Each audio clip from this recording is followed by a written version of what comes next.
Hey, this is Gina Grad. Hi, this is Teresa Strasser. Hi, everyone. This is Mike Errico. Hey there. This is Casey Cavalier. I'm Rocky Rose. And you are listening to The Jay Franze Show. Lucky you.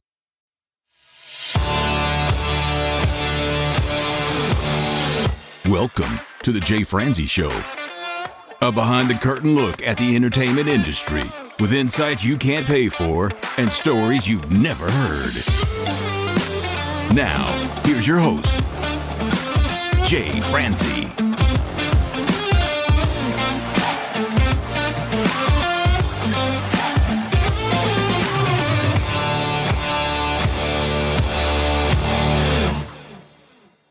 Well, hello and welcome to the show. I am Jay Franze, and if you're new here, this is where we take a deep dive into the entertainment industry to provide you with valuable insights and entertaining stories. This week, we get to talk to a musician and a product designer. We get to talk with John Whitcore. We'll talk to him about how he got his start at Avid, when he started playing guitar, and we'll take a deep dive into his time with Iron Tiger. Now, I first met John at a DigiDesign event in Nashville, and I think it's fair to say he's the reason why I became Pro Tools certified and continue to use Avid's products to this day.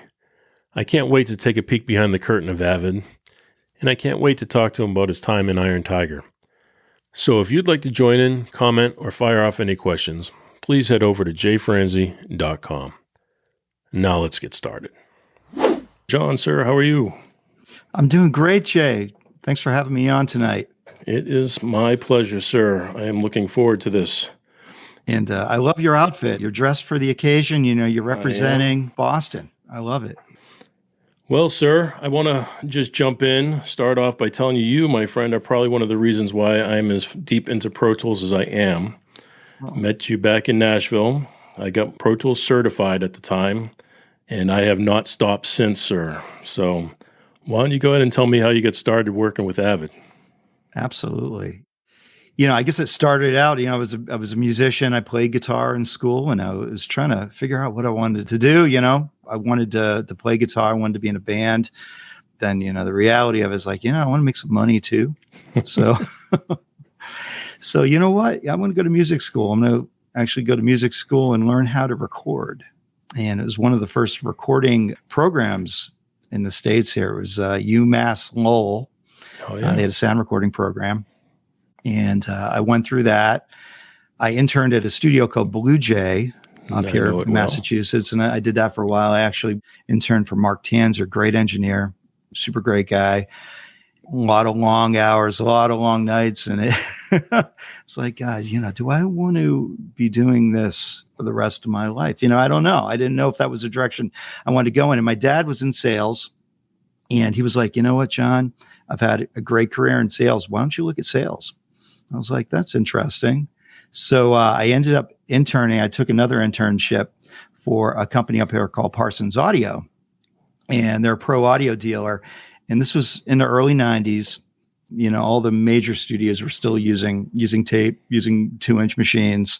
And we had these things called digital audio workstations that were coming out. A lot of them were, hundreds of thousands of dollars. There's, New England Digital, there's Sonic Solutions.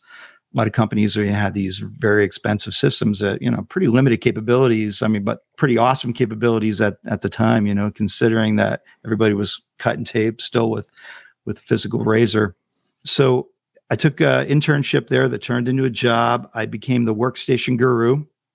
So I learned all of these workstations, the Diaxis, Spectral Synthesis, the Sonic Solutions, and this system called Pro Tools. And believe it or not, Pro Tools system was the least expensive solution on the block out of all of them. It was, the goal of the company was to kind of bring this technology, I think, to the masses. And that's what we did. I ended up getting friendly with the rep from DigiDesign, and he was looking for somebody in New York, like a product specialist.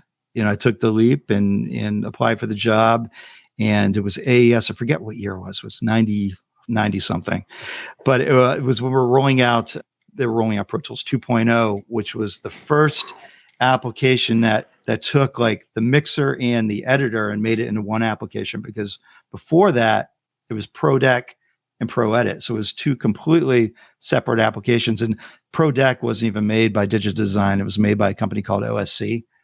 So we brought it together, and I got hired at that show, and kind of the rest is history. And that was my beginning of my career with Digi. That's amazing. Right. So, I mean, you started back at the first version of Pro Tools. First version of Pro Tools. And didn't it start off as mastering software, just 2 tracks of audio at one point?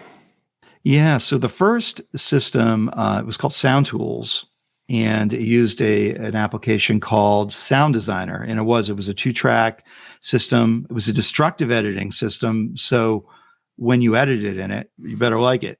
I think there's maybe one undo. That's crazy. Yeah, but you could reverse your audio. You could do, this stuff was like mind blowing. I mean, I remember doing demos early on, with early versions of Pro Tools. And we'd get into a room and you would just cut, copy and paste audio and like take a song and rearrange it and move things around. And people's jaws would be on the floor. And we're like, what did you just do? Yeah, how'd you do that? So, I did that for a while. I moved back to New England. I was in New York for a while. I moved to New England. I ended up moving down to Florida, and I worked in the Southeast Territory.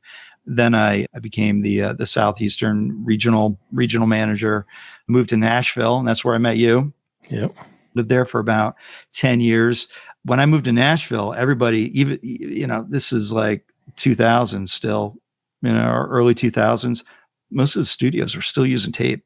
Yeah. And that was a big job. That was a big job, getting out there and converting folks on over to Pro Tools. It was a very mixed reaction. We had a lot of people that really loved their tape machines still, and there was a lot of resistance. Fast forward to today, right? And that's all you it's find. a Pro Tools town. So, what else do you do for Avid now? So I actually left Avid for a while, and I went to work for Genelec. My last role there was national sales manager for Genelec, and I learned a whole lot there about speakers. Let me tell you, people are passionate about speakers. Yeah, it was great. That was a great company. I got to go to Finland a bunch of times, and I just love the people, love the company. But I had an opportunity to come back to Avid in a completely different capacity. And in the meantime, I had gone back to school for my MBA. So I was kind of doing that part-time and, getting that under my belt. But I got this offer to go back to Avid as a product manager.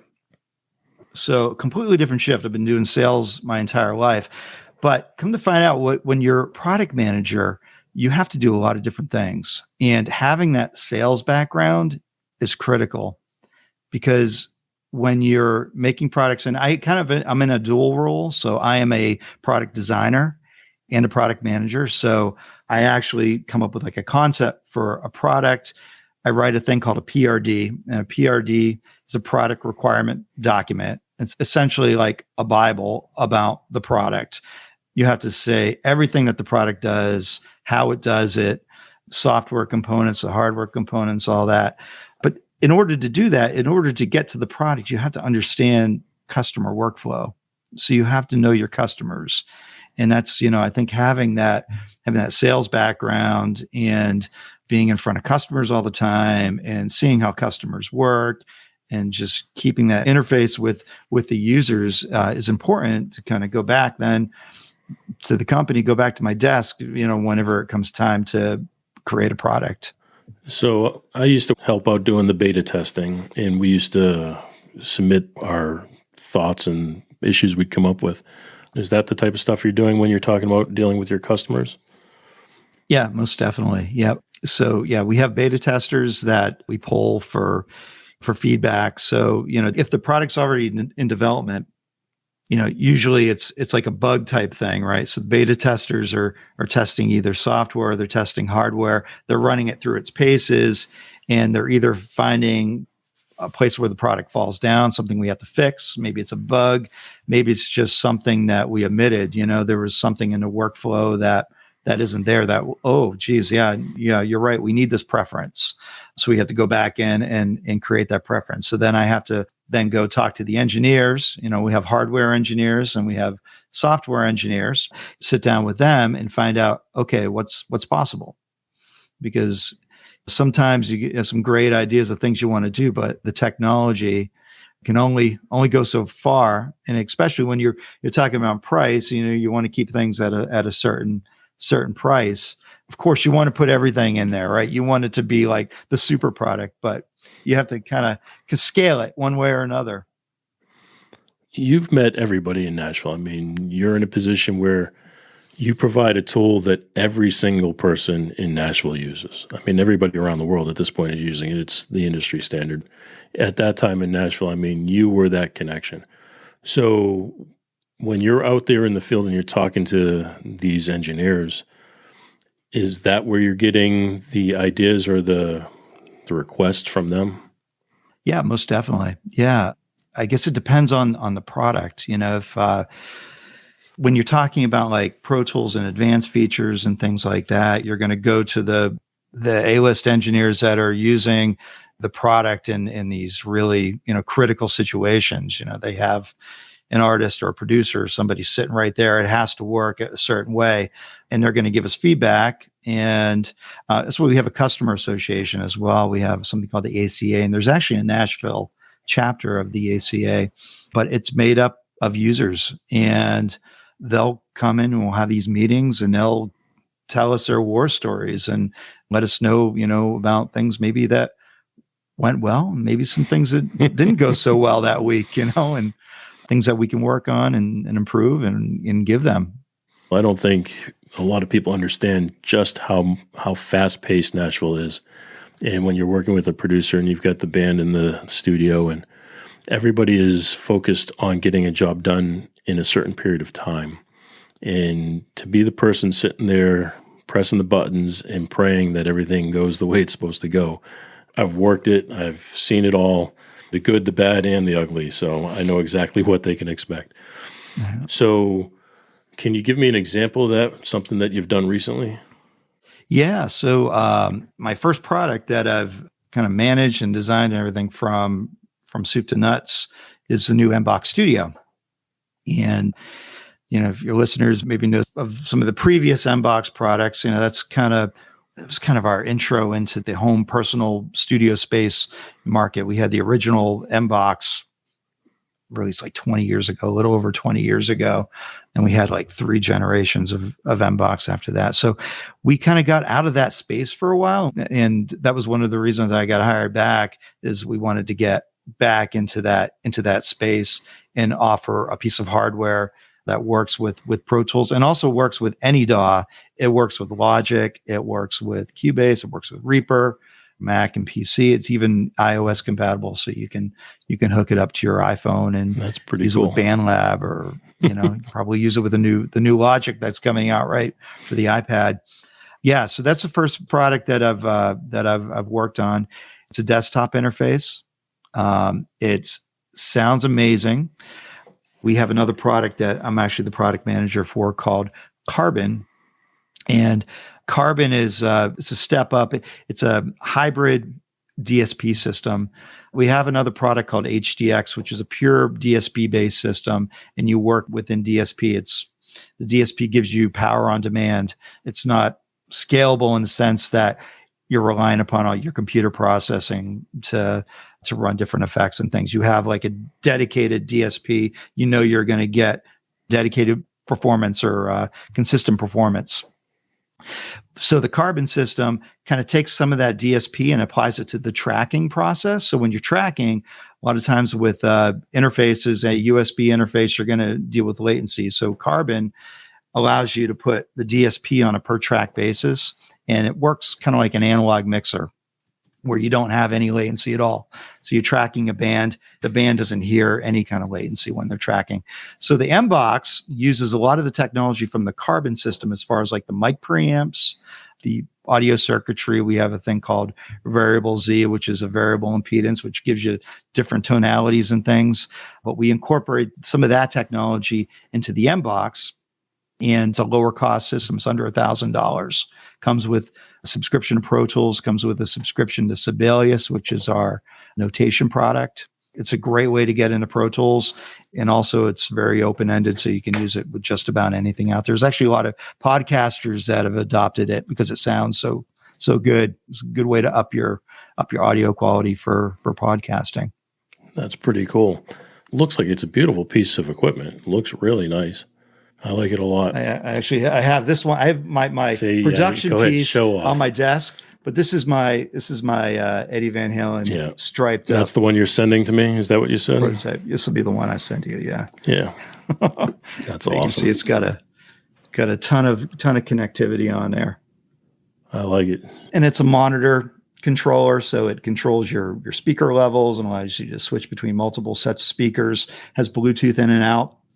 You can stream your Bluetooth audio from your phone directly into Pro Tools or whatever DAW you want, and you can hook up AirPods to this, so you can monitor your mix through your earpods. So if you want to check out your mix and how it sounds in the AirPods or in your car. If your car is close enough, you can Bluetooth your car stereo, and then you can use Avid control on your iPhone and control Pro Tools and just mix in your car.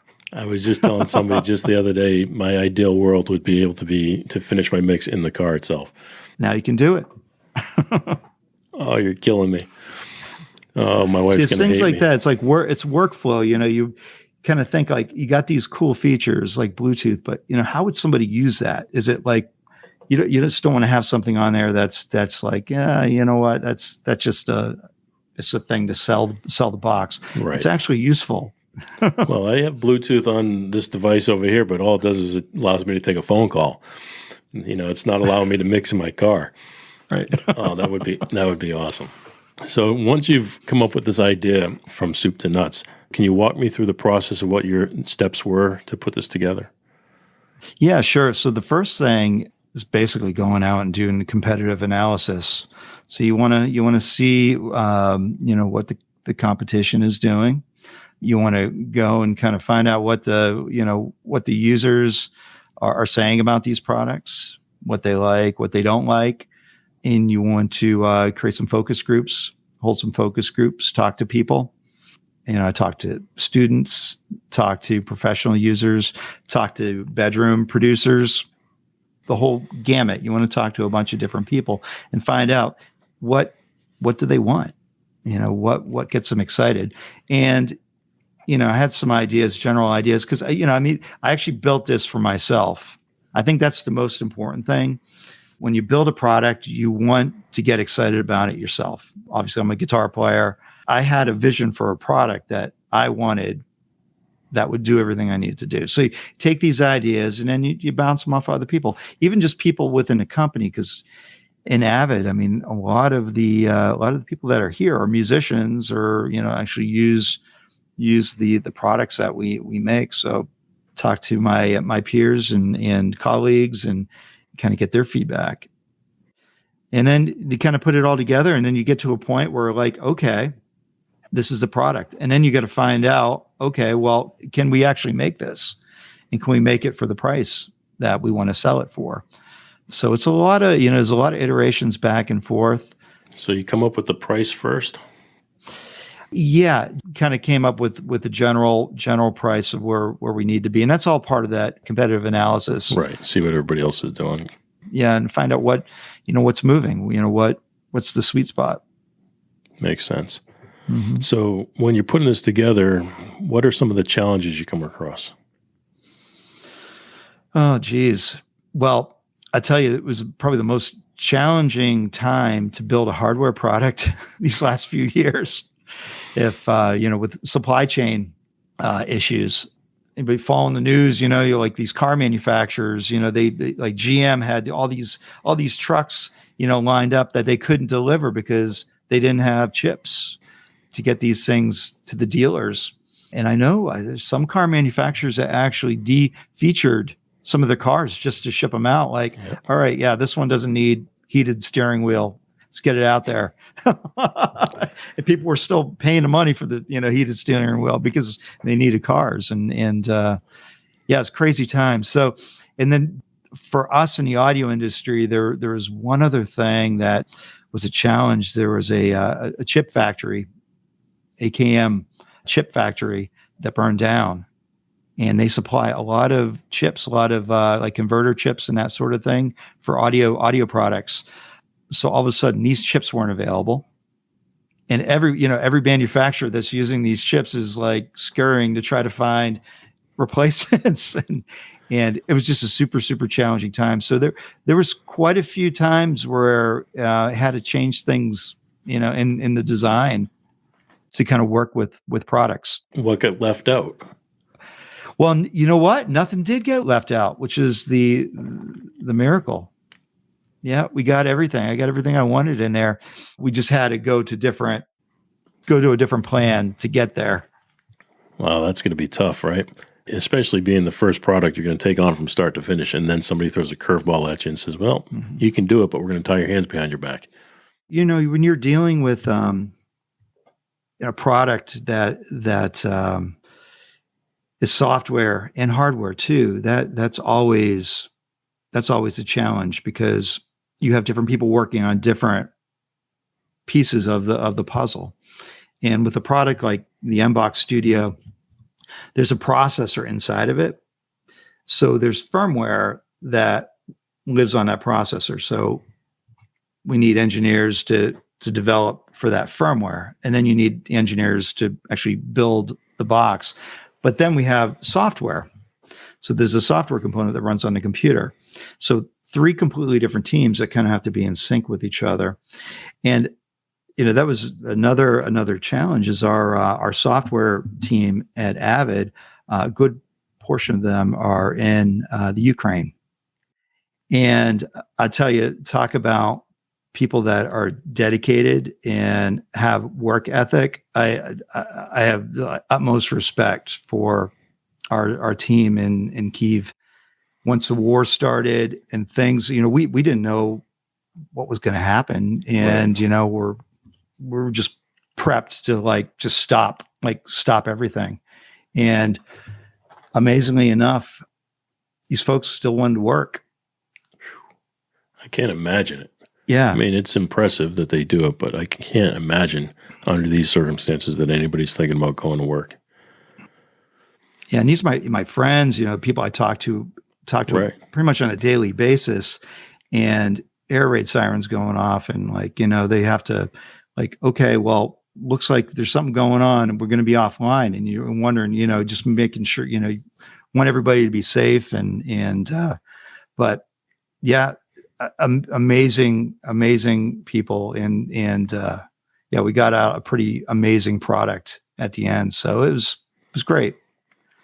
So is part of your job seeing the project through from start to finish, like managing the different departments and orchestrating the whole communication piece? Mm-hmm. Yeah, when you're a product manager, you have the product lifecycle management. So you're essentially are managing the life of the product from the very beginning. So from the point where that PRD is written all the way to the end of the life of the product.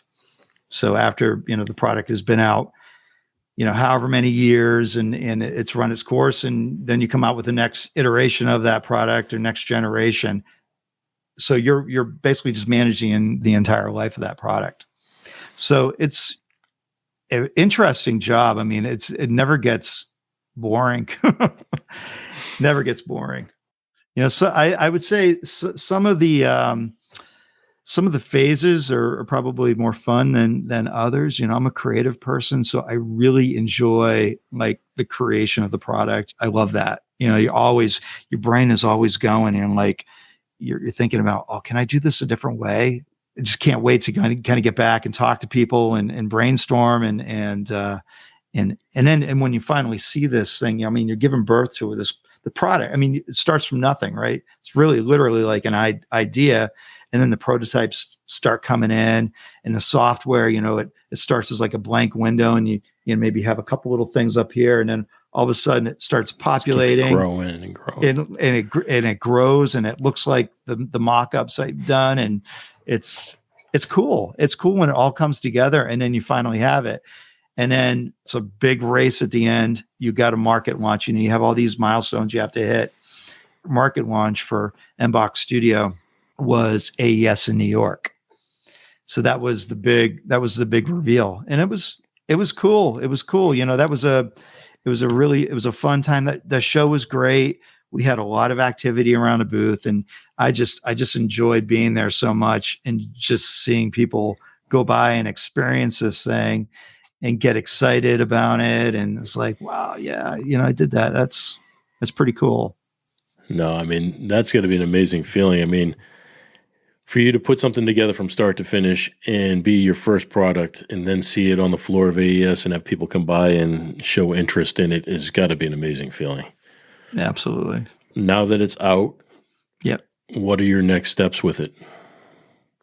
So now, once you do the go-to-market, so the go-to-market is that big initial splash, right? So you do press releases, you reach out to the media, like at AES, a lot of the media is at AES, so they'll come by, you'll do interviews, you send units out for review. Mix Magazine did a review, Tape Op did a review, Sound on Sound, Recording did the latest one.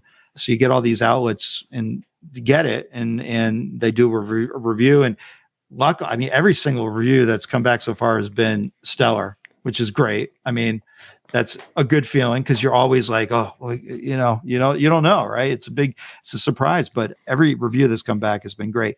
But you get these reviews, and then you got to come up with this ongoing marketing plan because you got to sustain the marketing of the product, right? You have to kind of keep it in front of people. And we at Avid, we have a sales channel. So we work with sales partners, and then they do marketing.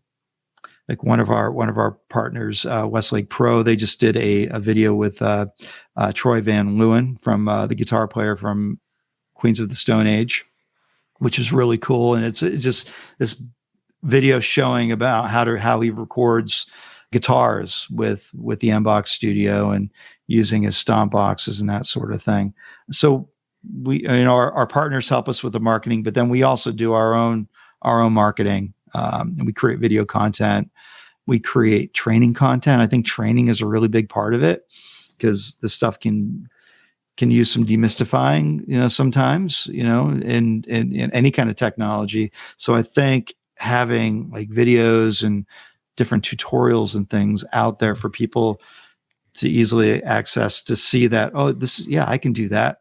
This is exactly what I need. It's going to get the job done that I need to do. And I can do it. Here's all the steps, Right.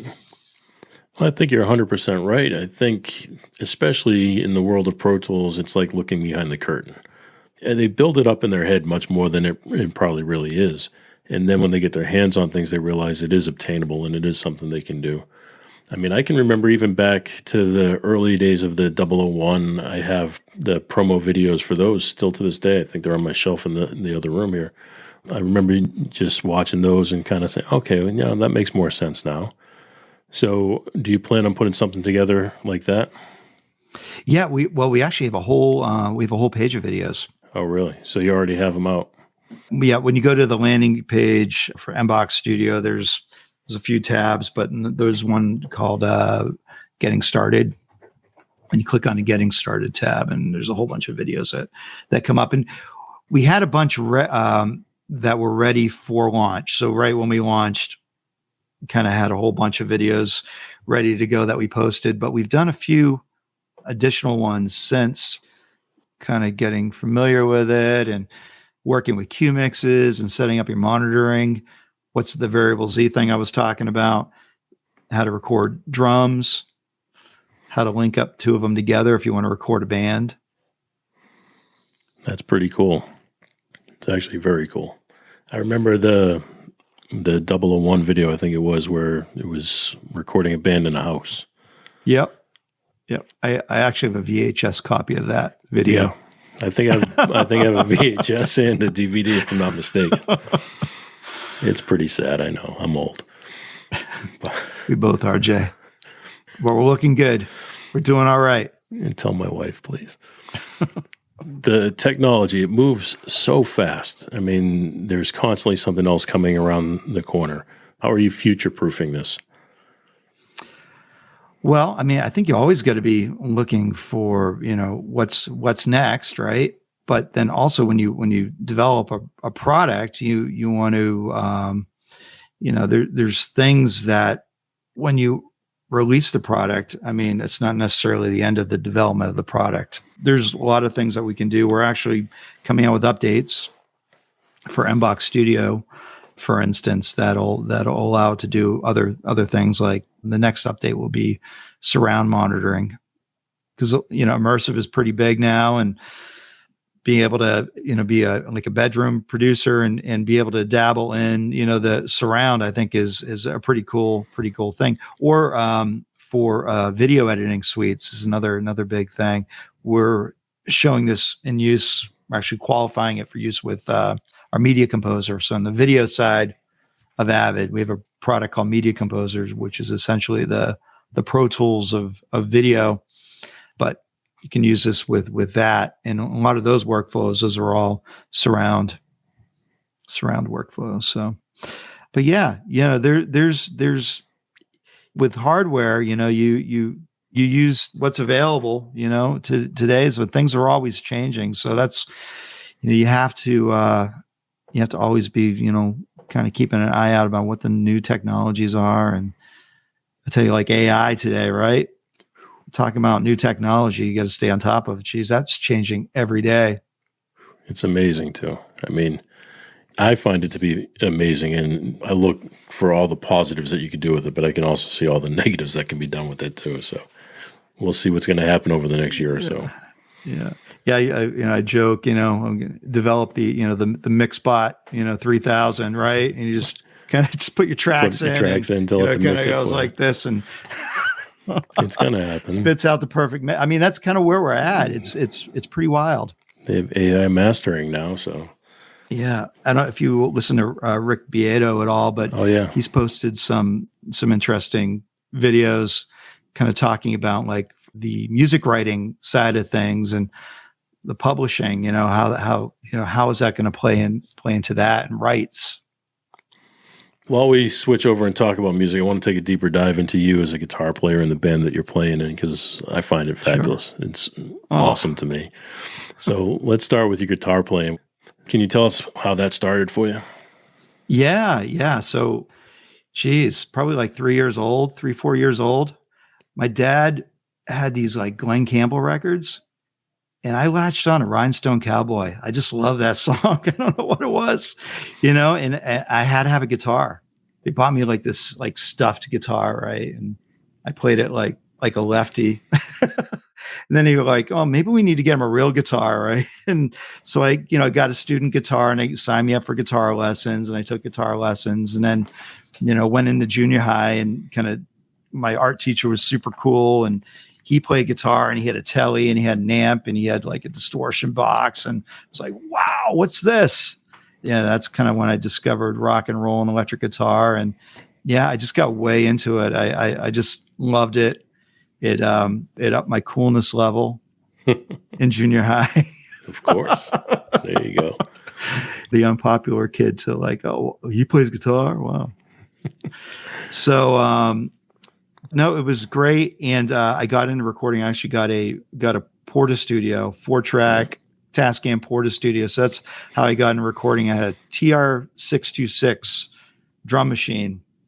But yeah, so I was thinking about what am I going to do. I played in bands and stuff in junior high, and I kind of lived out in the sticks. So like the population of other guitar players wasn't very, high. I was like one of a few. And I had to learn a lot on my own. Like I didn't, anytime I got together with another guitar player, I think I realized now how much I learned playing with other people and watching other players. But all I had was like, watching Eddie Van Halen live without a net and watching him, and I didn't have that interaction. Right. But when I went to college, that's when that changed. And all of a sudden I was around all these amazing players. I'm like, wow, these guys are good. And then, I got into a couple bands, had a couple of original bands. And then, I actually didn't play for a while when I was working for Digidesign and had a family, had kids, and as it happens, the guitars become wall hangers. And one day I went and picked one up, and it was like, I was like coughing because of all the dust that came off of it. there was just a time when we moved back up to New England, I was like, you know what? I need to get playing again. And I started playing in cover bands. And I played in this 2 cover bands, and we just played like dance, rock, the run of the mill stuff. I'm like, I did that for quite a few years. And I kind of got to the point, I was like, I'm just getting really burned out on playing this music. And this is just not the type of music that I listen to. And you can tell by the guitars, I'm a child of the 80s. I love all the shredder, hair metal stuff, Eddie Van Halen, George Lynch, Warren DeMartini. And I was like, this is what I need to do. I need to create Iron Tiger. And that's where I'm at now. So you just cut your hair, last week? Yeah, I just cut. Yeah, it grows really fast. I mean, just between gigs. That's awesome. Yeah, but yeah, I started this band in the middle of the pandemic. So nobody was playing anywhere, but we practiced. We were able to get together and practice, and went through a few different drummers, and we ended up with Dan, and we have such a great time with it. And what we do, it's a 80s hair metal tribute. We don't tribute just any one band. We kind of do the whole gamut, and that keeps it interesting. We can do the Motley Crue and the Skid Row and the Rat and the Poison and the Bon Jovi, but then we do a lot of, maybe deeper cuts. We do like XYZ, the Electric Boys, we do the Bullet Boys. Yeah. It's funny. I saw Rat in your neck of the woods. I saw him at the Worcester Centrum. Yeah. Right down the road. Yeah. What was your first show down there? Oh, there, I'm not sure what the first one was. My first one overall was Journey at the Boston Garden with Billy Squier as the opener. Oh, wow. What year was that? 82 or 3. Yeah. Yeah. Mine was Dio. Oh, yeah. Ronnie James Dio, Sacred Heart Tour, 1985 at the Worcester Centrum. And Rough Cut opened up for him. Dude, I was at the Worcester Centrum probably every other week. I mean, I saw everything. In all the hair metal bands you're talking about, I went to see, Rat, Whitesnake, all of them. It was awesome. We probably saw each other there. I'm sure we did. See that? So you put this band together. I mean, it's a great image, by the way. I mean, I love it. It looks awesome. It just reminds me of everything that I grew up with. So what's it like? What places you're playing at? What's going on with it? Well, this particular gig, this is at a place called The Vault. One of the people that I met when I was in Nashville, and we become really good friends, is Kip Winger. Oh yeah. So Kip and the whole Winger band, they were coming to play The Vaults, and they had us open up for them. So we do some of those types of shows. We're opening up maybe for like a national type act, but then we do our own shows. We have a place here called Rascals, which is like a 500 seat venue that we play like 3-4 times a year. Yeah, people come on out. I tell you, it's great. They love the genre. I mean, there's people our age, quite a few people our age, but I tell you, there's quite a few people in their 20s that come out and love it and know every single word. Russ, our lead singer, I'm like, Russ, don't mess up the lyrics on this, because that kid down there knows every one of them. That's fun. It's growing up in that area. I mean, these were all the bands that I used to go see. Fortune, Sly Boys, Extreme. Oh, yeah. I mean, all those. I used to go see them all the time. I mean, I was going to high school with the guitar player from Fortune. Fortune is still around. Yeah. I used to hire Bob to sing all the demos that I would write. And Bob was awesome. I mean, Bob's got that Journey, Queensryche type voice to him. And I used to bring him in, and he'd sing all these Journey-style ballads for me. It was kind of cool. Yeah, he's a fantastic singer. Bob is amazing. I love Bob. Yeah. And they open up for some great people, too, and they play some pretty big shows. But I used to work at Narcissus in Boston, and Bob's band used to come in and play. So it was pretty cool. And Bob was, I mean, this is going to become a nostalgia show here, but Bob was the captain of my hockey team at high school. So he played hockey, and he played hockey just as good as he sings. So he just has too much talent for one person. But So many great clubs in Boston that are just not there anymore. We just went to see Styx. oh yeah, There's a new venue called MGM at Fenway. It's right there, kind of on Lansdowne Street and that whole area. But it used to be the Rat, yeah, Axis, Mamikins, Narcissus. yeah, They're all those clubs are gone now. yeah. The Rat was right across the street from Narcissus, Kenmore Square. Yeah, right in Kenmore Square. Yeah, Yeah, no, good times. yeah, Now you mentioned you're playing Saturday in my hometown in Peabody. yep. So what can I expect when I come to your show? Because I'm going to come to your show. I'm going to tell the wife right now I'm coming to your show on Saturday. So what can I expect? High energy rock and roll from the '80s. All the hair metal hits, and some deeper cuts thrown in. And you're going to get the full show, hair, spandex, the whole nine. That's awesome. Wife, I don't know if you're listening, but I'm going out of town. I'm going to go see these guys play on Saturday. Like it or not, here I go. Love it. No, that's awesome. F355 is the name of the club. 355. I'll do that. Yep. So what's next for the band? We're just starting to pick up steam. We're actually doing a lot of private events, which are great. We just got booked to do a 40th high school reunion.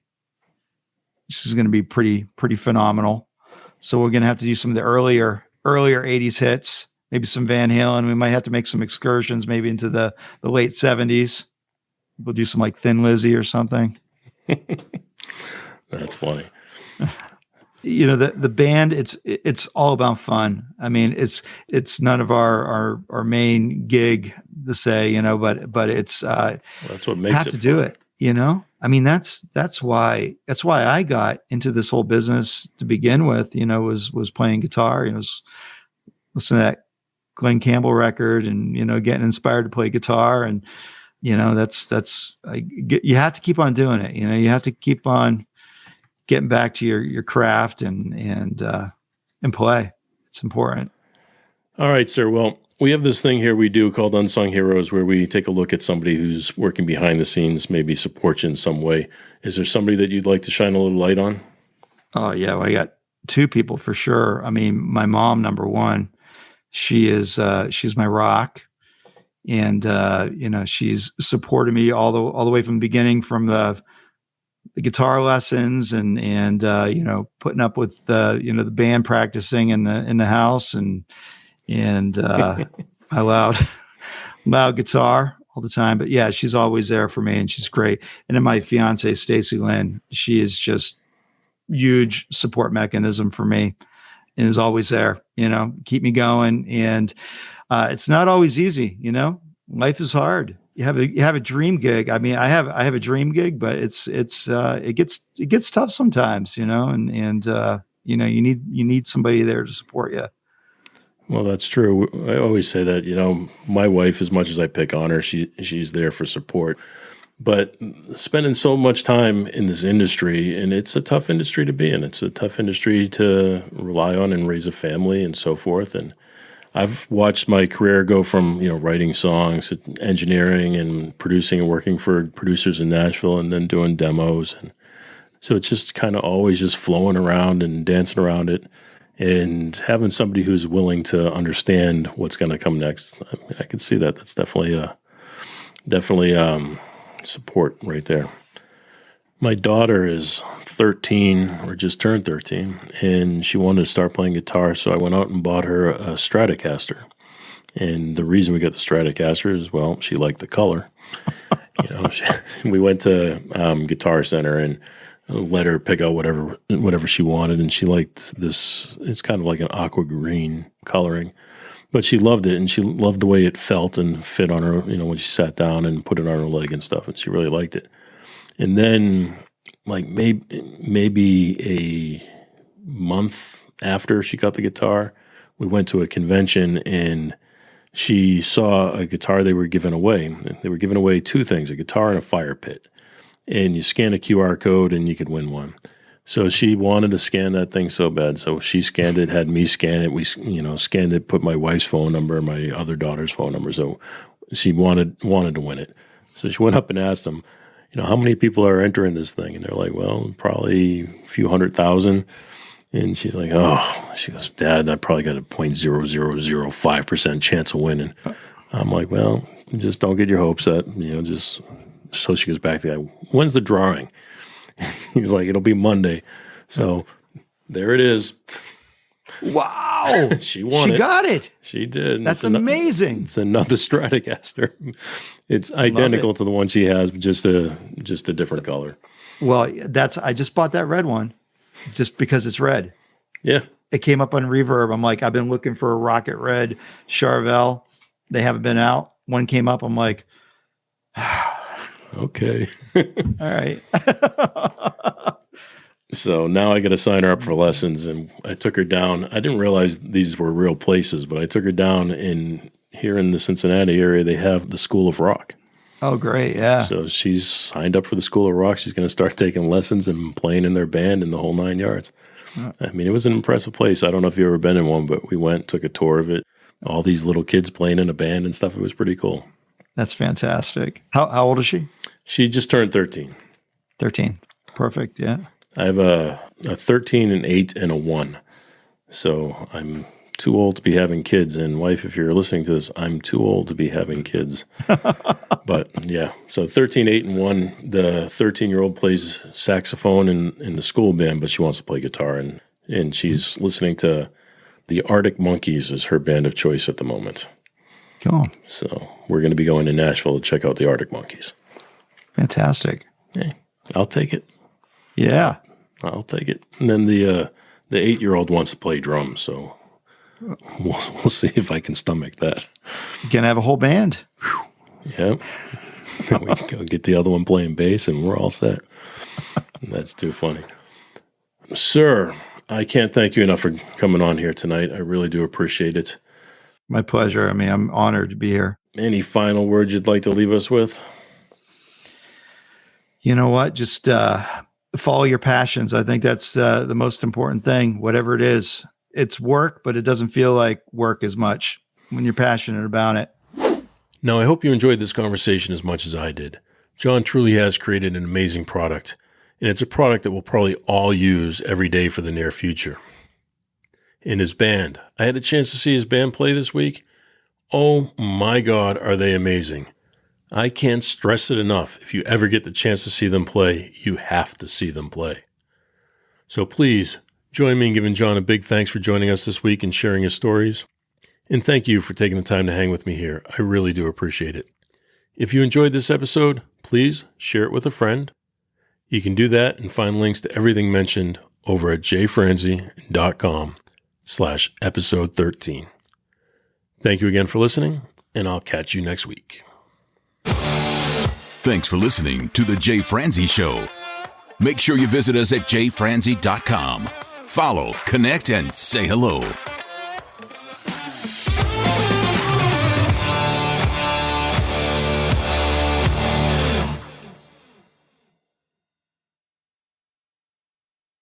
This episode has been brought to you by VR Knives, your source for 100% custom knives made by a true rock star. So, if you're in the market for a new piece of art, reach out to VR Knives. 407-421-5528. 407-421-5528.